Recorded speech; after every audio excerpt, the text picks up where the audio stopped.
Hi all, and welcome back to lesson 5 of the blockchain, solidity, and smart contract free code camp video. In this lesson, we're going to turn it up again, and we're going to start working with Brownie, the smart contract development framework used by protocols like Yearn Finance and Curve.fi. This framework makes deploying, testing, and automating everything we do with our smart contracts substantially easier. And this is going to be the introduction to that, and this is the tool that we're going to be working with for the rest of the course. So no more bouncing from Remix to Web3.py. It's going to be all Brownie from here on out. So in this video, we're going to set up Brownie. We're going to start deploying some of the contracts that we've already worked with now in Brownie, and we're going to learn how to do a lot of the testing and deploying that we've done before to make our lives substantially easier. So let's jump into it. Now, as you can see, there's going to be a lot to actually managing all the contracts that we work with. Having to write our own compile code, our own storage code is going to take a lot of work. And what if we wanted to interact with one of the contracts that we deployed in the past? Well, we'd have to keep track of all those addresses and manually update our address features here with an address. Maybe we didn't want to deploy a new contract every single time. Maybe we wanted to work with a contract that we've already deployed. What if we want to work with a whole bunch of different chains? What if we want to work with Rinkeby and mainnet and our own local network? There seems to be a lot to manage here, and we still haven't even talked about writing tests. This is where Brownie is going to come into play. Brownie is currently the most popular smart contract development platform built based on Python. It's used by DeFi giants like Yearn Finance, Curve.fi, and BatterDAO, each having billions of dollars currently locked in value. And the reason that we learned a little bit about Web3.py first is because Brownie heavily relies on Web3.py. So let's do all this again, but in Brownie, and we'll see how much easier it is to actually interact with. In our shell, let's go back one directory and let's make a new one. We'll call it Brownie Simple Storage. Now, another really cool trick that VS Code has is instead of us having to go to File and open up this folder in this Explorer here, what we can do is we can type code and then type the directory that we want to work with. In our case, this directory. So we can just type code dot. And we'll get a new VS Code pop-up inside of this Brownie Simple Storage folder. Let's get learning about Brownie, and this is where you're going to spend the majority of your time moving forward. Brownie is incredibly powerful and makes our lives fantastically easier. So get ready to learn one of the most powerful tools in the smart contract developing ecosystem. Let's go ahead and open up our terminal, and let's get started installing Brownie. It's recommended to install Brownie via pipx. Pipx installs Brownie into a virtual environment and makes it available directly from the command line. Once installed, you'll never have to activate a virtual environment prior to using Brownie, which is really good. To install it with pipx, we can go ahead and run python -m pip install --user pipx. Once we've run that, we can then run python 3-m pipx ensure path. Then we'll want to close the terminal by hitting the little trash can and then reopen it.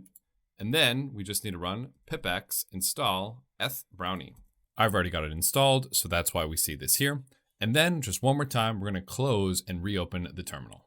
You can tell you have Brownie installed correctly if you run brownie --version. And you get some output that looks something like this.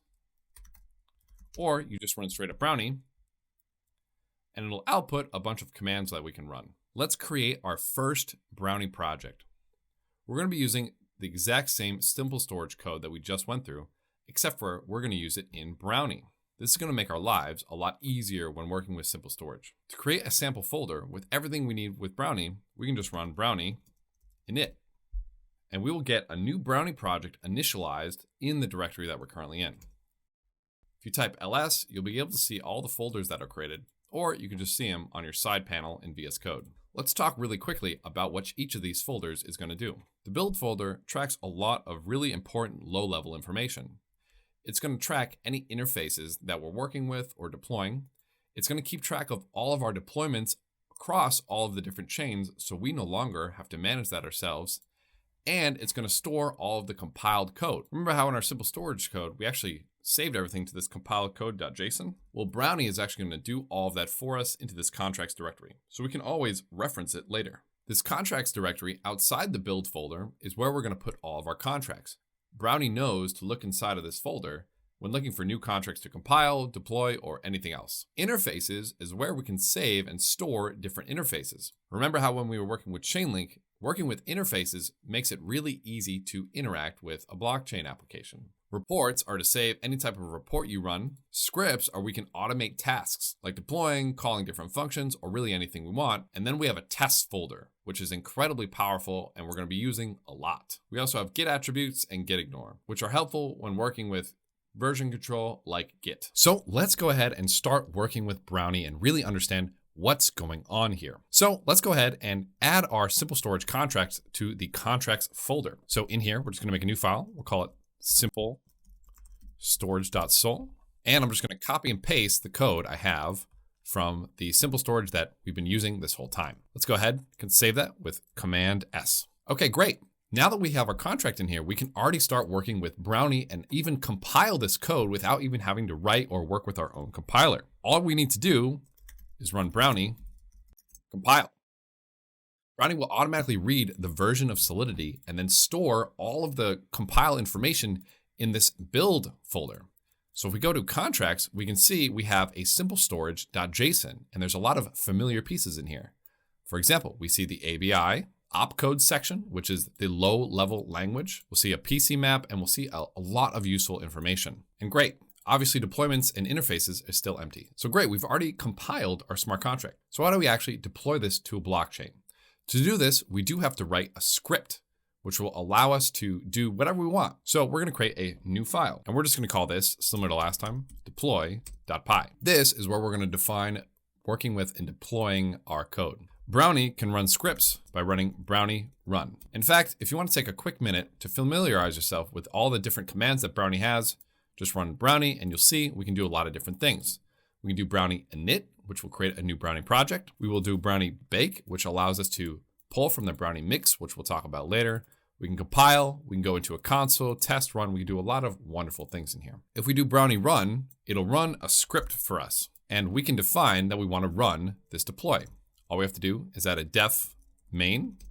So def in Python is the way to define a function. We're going to call this function main. And for now, let's just say print hello, and we can run Brownie run scripts deploy. And as you can see, it automatically does this launching thing. So Brownie defaults to always working with a local Ganache CLI blockchain. It's running the exact same command that we ran earlier, and it has a bunch of different flags like accounts 10, a certain hard fork, a certain gas limit, etc. So at the beginning of all of our scripts, if we don't give Brownie a network to use, it'll spin up a local Ganache, and at the end of the script, it'll tear it back down. Typically, what I like to do is actually put all of the logic of our deployment in its own function. Def, deploy, simple storage, and we'll do pass for now. And then our main function, we can just call deploy simple storage. Now, in order to deploy our contract, let's look back at our Web3 Pi version of deploying this and see what we did. So first, we compiled it. Great, Brownie does that automatically. Then we dumped it to a file. Great, Brownie does that automatically. We got a bytecode and an ABI. Great, Brownie does that automatically. We added a local blockchain to use. Great, Brownie automatically spins up a local Ganache. We'll learn how to do testnets in a little bit. Aha, we do need an address though and a private key. So how do we actually get our private key, get our account into Brownie? Brownie has an accounts package that actually natively understands how to work with accounts, and we can import it into our script here. So we can do from Brownie import accounts. And with this accounts keyword, we can add an account a number of different ways. If we're going to work with our local chain, as you see here, the Ganache CLI will spin up 10 fake accounts for us. And Brownie automatically knows that we can work with that account. So we could do something like account equals account 0, and then just do something like print account. So we're going to take the account that's spun up at the 0th index because this accounts object is just an array. So if we run this now, Brownie run scripts deploy, it's going to spin up us an address and a private key that we can just work with without having to define a private key or do anything. It does all of that for us, which is fantastic. We do, of course, still want to know how to add our own private keys so that we can work with a testnet. So this is great and works when we're working with a development network or working with Brownie's automatic Ganache CLI. If we want to work with a testnet though, we have to do something else. Another way to add your accounts in Brownie is to use the command line and actually add them natively into Brownie. We can do Brownie accounts new, and we'll give it a name, freeCodeCamp account. This will then prompt us and say, enter the private key that you wish to add. Let's go ahead and grab our private key from MetaMask, account details, export private key, put your password in, grab the private key, and then we just add OX and paste it in. Brownie will actually password encrypt your private key in this way. So we'll give it a password. And now we have a new account natively integrated into Brownie. To see it, we can do Brownie accounts list, and you'll see that we have a freeCodeCamp account with this address and also a testing account. I made this a little bit earlier. We can get rid of it by running Brownie accounts delete testing. Helpful terminal tip time. So if you hit up or down on your keyboard, you can actually toggle through the history of the commands that you've written. So if you hit up, it'll actually bring you to the most recently run command, which can allow you to run previous commands a little bit faster. And if we run Brownie accounts list again, we'll see it's now just freeCodeCamp. If we want to work with this freeCodeCamp account that we've added to Brownie via the command line, we can get it with account equals accounts.load freeCodeCamp account. And then we can do print account. Let's run this script again. This time when we run the script, it's going to ask us for the password. We need to enter the password to decrypt the account because right now it's password encrypted. So we're going to type in the password and it's going to go ahead and execute with our unlocked private key. We can see the address it printed out was right here. And if we copy the address and we go back, we can see that that is correct. Now, if we're going to talk about safety and you want to safely secure your keys, this is one of the safer ways to do it because it's not going to store it in Git.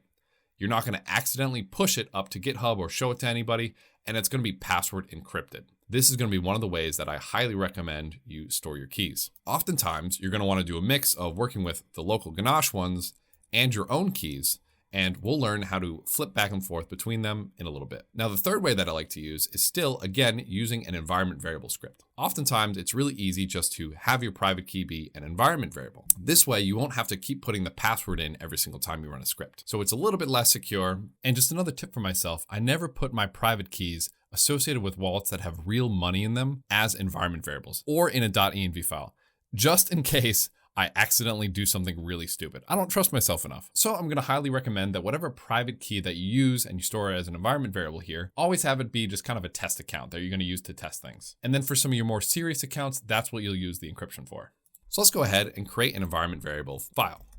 So we'll do a new file, call it .env, and we'll do export private key OX this. Now we have a private key set as an environment variable. So Brownie has an additional feature that allows us to easily work with environment variables in an environment variable folder. We can tell Brownie to always pull from our .env file in a Brownie config.yaml.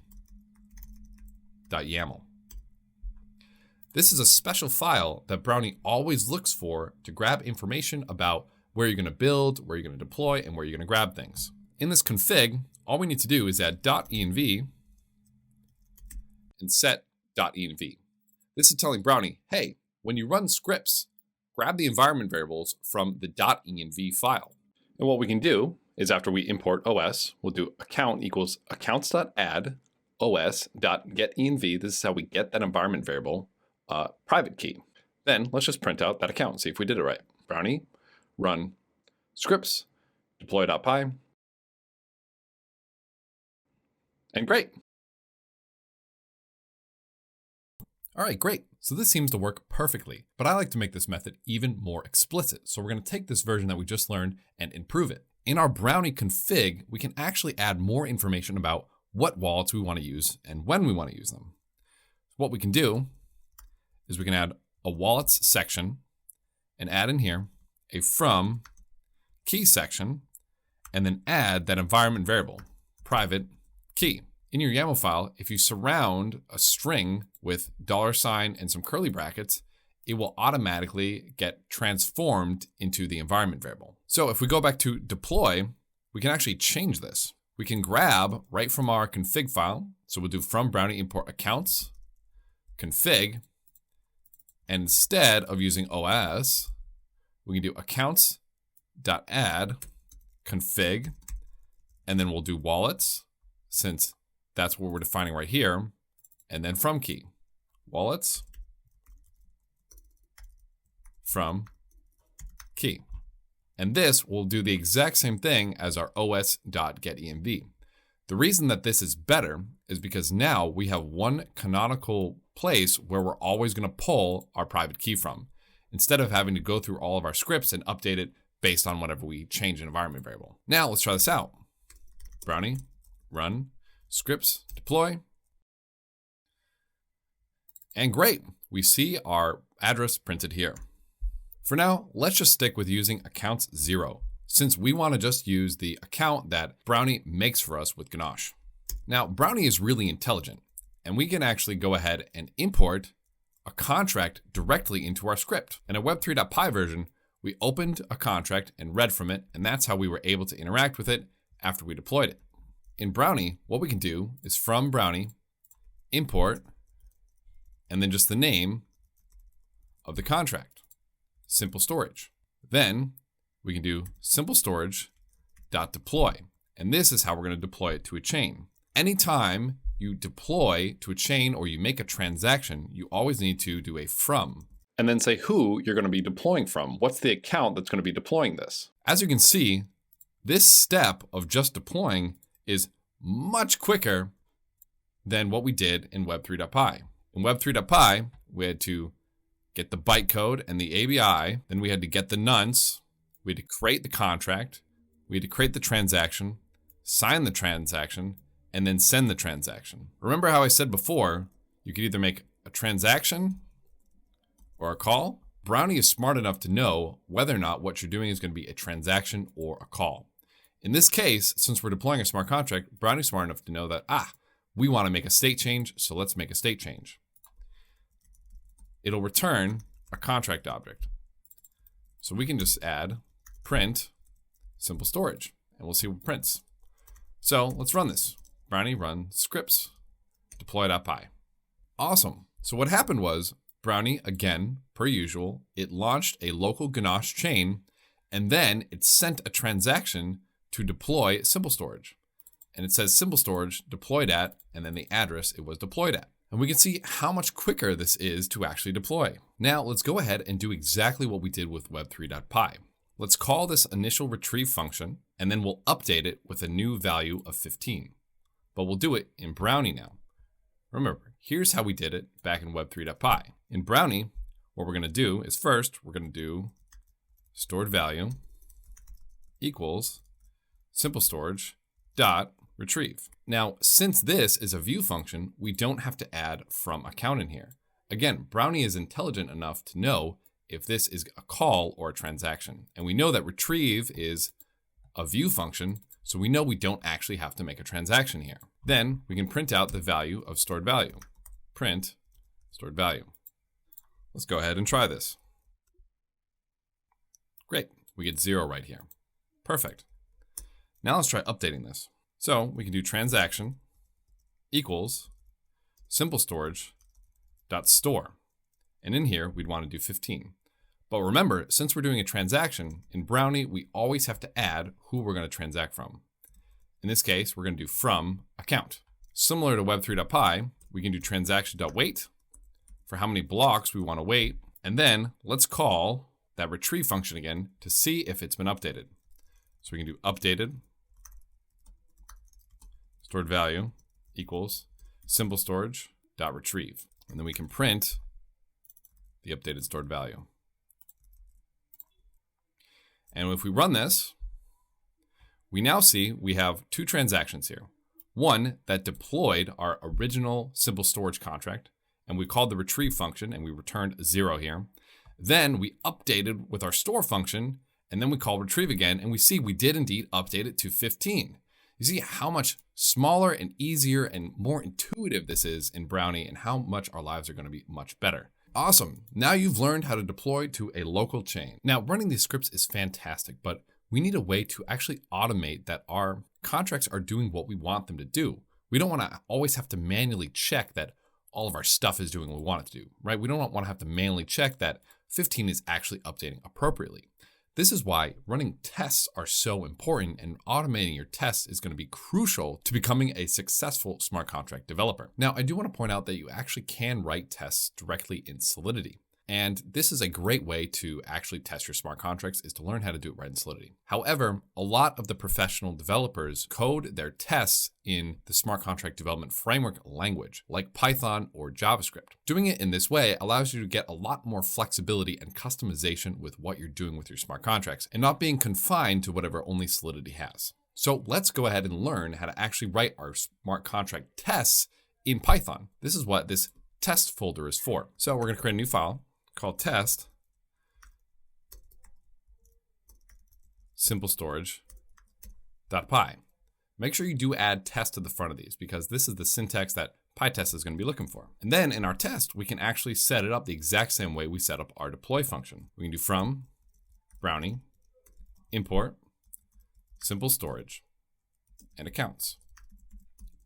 Then we can start defining our tests. We want to test to see that when we deploy our smart contract, that it gets started off with 0 in that retrieve function. So we'll create our first test. We'll do def test deploy.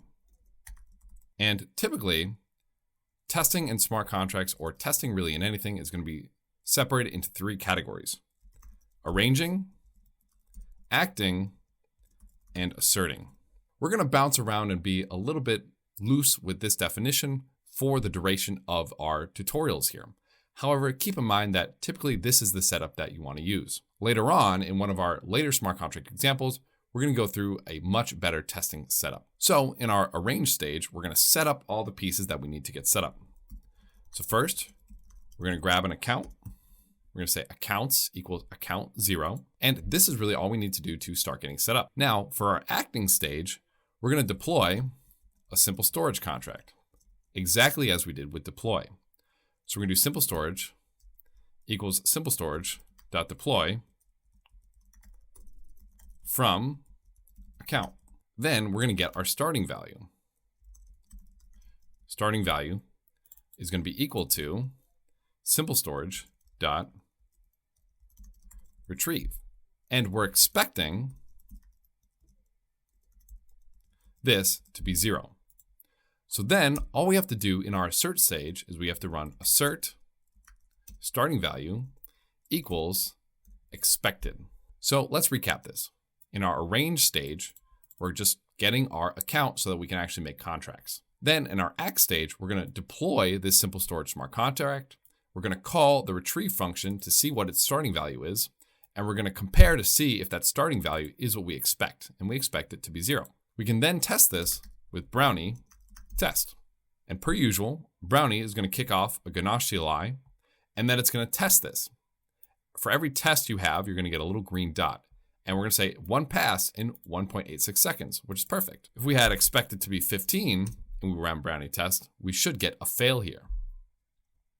Awesome, and that's exactly what we got. Now let's go ahead and test updating this with 15 and see if it works as we want it to. So we can do a new test in here. We'll do def test update storage. And we'll do those 3 phases: arrange, act, and assert. In our arrange, all we need to do is get our account from account 0. And in this one, arranging is also going to be deploying our smart contract.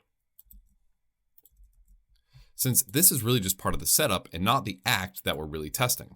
Now in our act, we're going to add expected to be equal to 15, and we're going to run simple storage.store expected and then from account.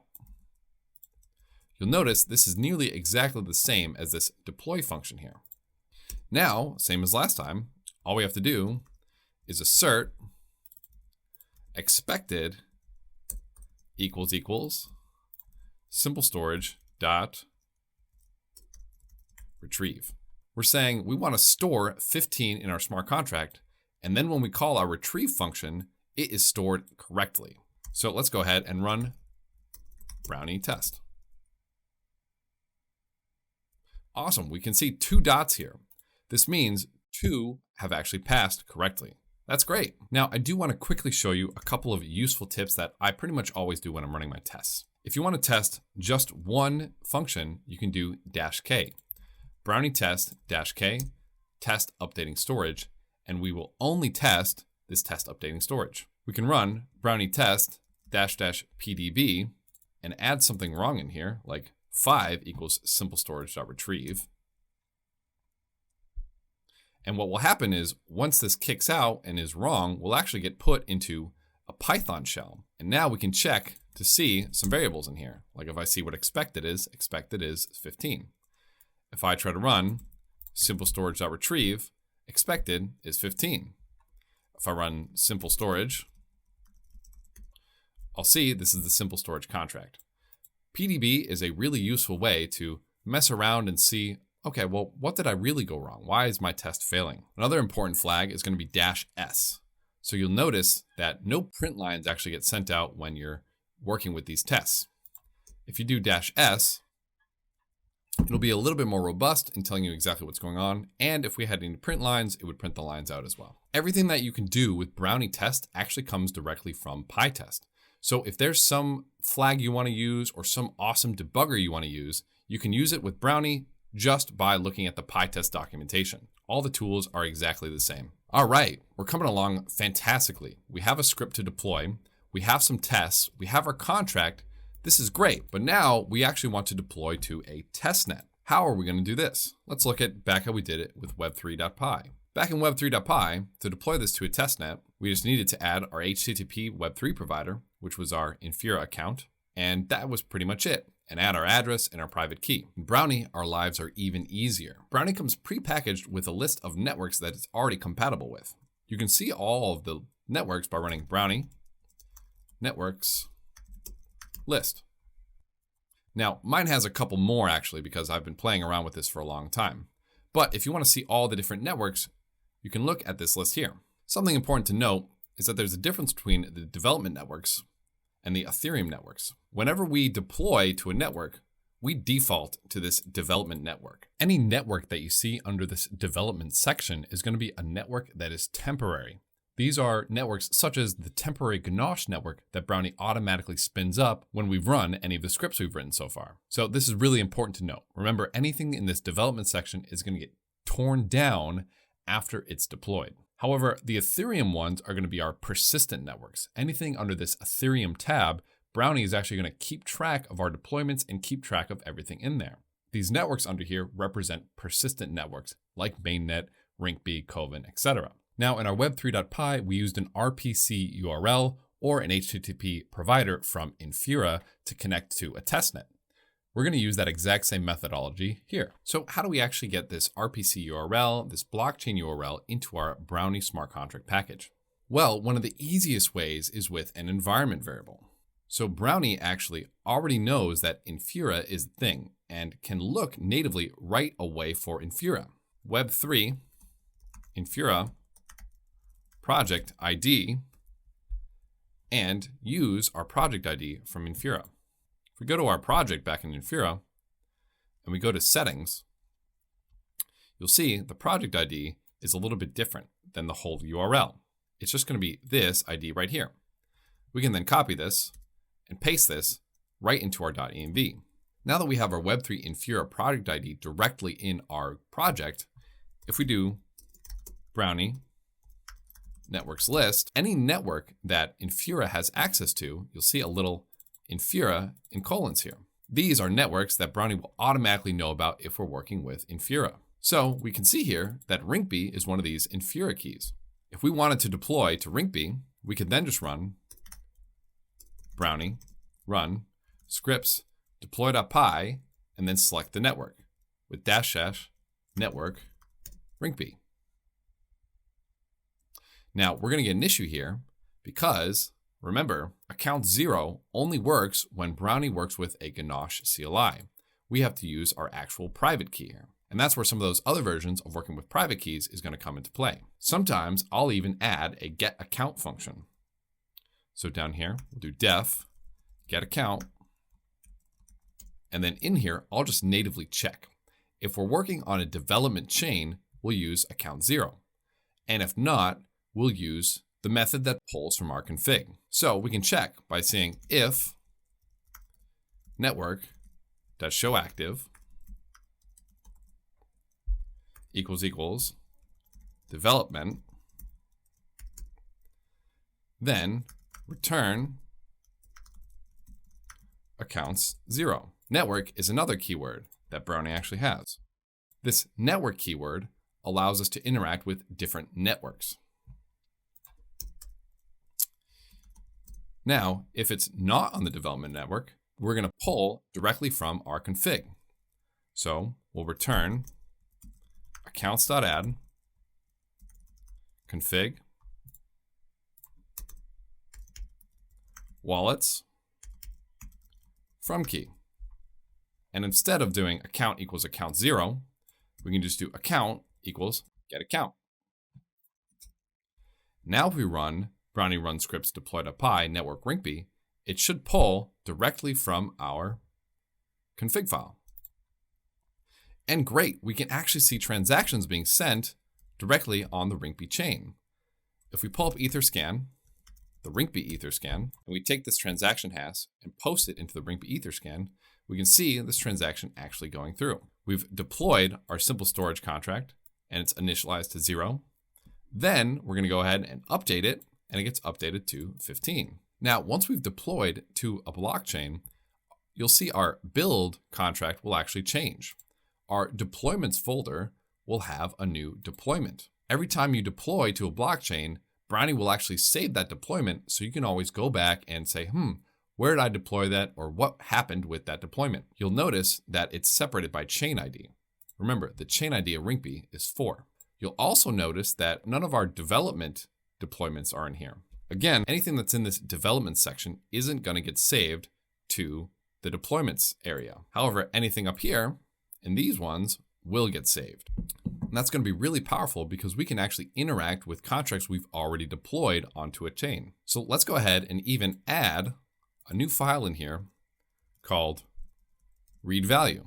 This function is going to read directly from the rinkeby blockchain, and it's going to read from a contract that we've already deployed. Remember, we did something similar in web3.py by using the address and the ABI. We're going to do the exact same thing, but in Brownie. So in Brownie, again, we're going to do from Brownie, import, simple storage, accounts, and config. We'll do def read contract,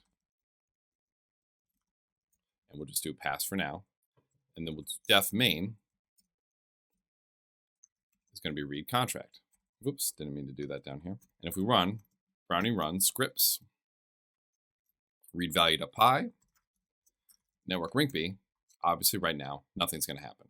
So how do we actually interact with this simple storage contract that we've already deployed? Well, this simple storage object is actually just an array. If we were to print simple storage, let's see what we get. See, we get this brownie.network.contract.contract container object at here. This object works the same as an array, and we can access the different indexes inside of it. So what if we do print simple storage at position 0? You'll see we get this address here. And if we check on Etherscan, we can see that this is indeed the contract that we just deployed. Brownie knows that we just deployed it because, again, in our build section in the deployments on the rinkeby chain, which has the chain ID of 4, we have this contract that we've deployed. Now we can actually just directly interact with this contract. We can do simple storage equals simple storage of 0. Or if you're always looking to get the most recent deployment, -1 is a little bit easier. If we always do 0, we're just going to get the first deployment that we made. And if we make deployments later, we're never going to get past it. I want to always work with the most recent deployment, so I can just do -1. Remember how I said, whenever we work with a smart contract, we need to know its ABI and its address. Well, Brownie already knows what the address of this contract is. It's got it saved in this deployments folder. It also knows what the ABI is, because when we compile it, we get this big JSON file, and one of the first inputs that it has is the ABI. So Brownie automatically knows what the ABI is and what the address is already. So then we can just go ahead and run simple storage.retrieve and print it out. And we should see 15 since we already updated it. Brownie runs scripts, read value to pi -- network rinkb. And great, we do indeed see 15. Now that we know how to write some scripts and actually deploy things with Brownie and work with Brownie, I'm going to show you one of the most powerful features to also work with Brownie. Typically, we write our scripts when we want something to be reproducible and we want to do something over and over again. Deploying a simple storage or reading a value is something that we're probably going to want to do over and over again. However, maybe we want to work with some of these contracts a little bit ad hoc and get into a shell where we can actually interact with these contracts. This is where the Brownie console is actually going to come into play and make our lives a lot easier. So what we can do is we're going to Brownie console, and what will happen is Brownie will actually kick us off into a console. It has all of our contracts and everything already imported. So if I run simple storage, it gives me back an array. It's saying, great, that's your simple storage contract. Since we're working on a brand new local test environment, there are no simple storage contracts deployed. So what I can do is I can say account equals account 0. And we now have our account that we can work with. Accounts is one of these keywords that's automatically imported into our Brownie console. Everything that is imported via Brownie in our script is automatically already imported into this little shell here. So with that being said, we can go ahead and even deploy our simple storage contract. So we can literally take this line, copy it, paste it in here, and you'll see exactly the same thing that happens as if we ran our script. We get a little transaction hash here, and we get a simple storage. Now, if I type simple storage, the simple storage variable now has a storage contract here. If I type simple storage, you'll see I now have a contract in here. The length, a simple storage, is now 1 because I've deployed one simple storage contract. If I were to deploy it again, the length is now 2. Brownie now knows I'm holding on to 2 simple storage contracts, and I've deployed 2 simple storage contracts. I can then even do things like simple storage.retrieve. And we can see we start with 0. I can go ahead and even run simple storage.store 15 from account. And we'll see we'll get a transaction. Now if I rerun simple storage.retrieve, a nice little hack here is in these shells, if you just hit the up key, you'll actually be able to go back in the history of the shell. So if I just hit up twice here, I can go back to this command and I hit enter. Now we see the 15 is here. So the Brownie console is a great way to interact with these scripts in a more ad hoc manner. Maybe we want to test some weird functionality, or maybe we have some experiment that we want to try. It's a great way to really interact with anything that we have in Brownie. And the other thing is we can do everything that we normally do in Python in here. So for example, I could write print hello, and it'll print out hello. I could do cat equals 1 plus 2, and I type cat, and I get 3. So this Brownie shell is a Python shell with all of our smart contract features already natively integrated, and it's incredibly powerful here. We can go ahead and quit it by doing quit. So I know we've learned a lot so far. I'm sure you're starting to see why working with Brownie is so much easier and makes our lives as smart contract developers a lot easier for testing them, deploying them, and working with them. Amazing work. You've once again completed successfully another amazing smart contract application. Now, We're gonna jump into lesson 6 after this. And in this one, I expect to see a tweet from you after you have successfully deployed a GitHub repository. You'll see what I mean. Best of luck. Remember to take a break, take some time to let the information sink in, and we'll see you in the next one.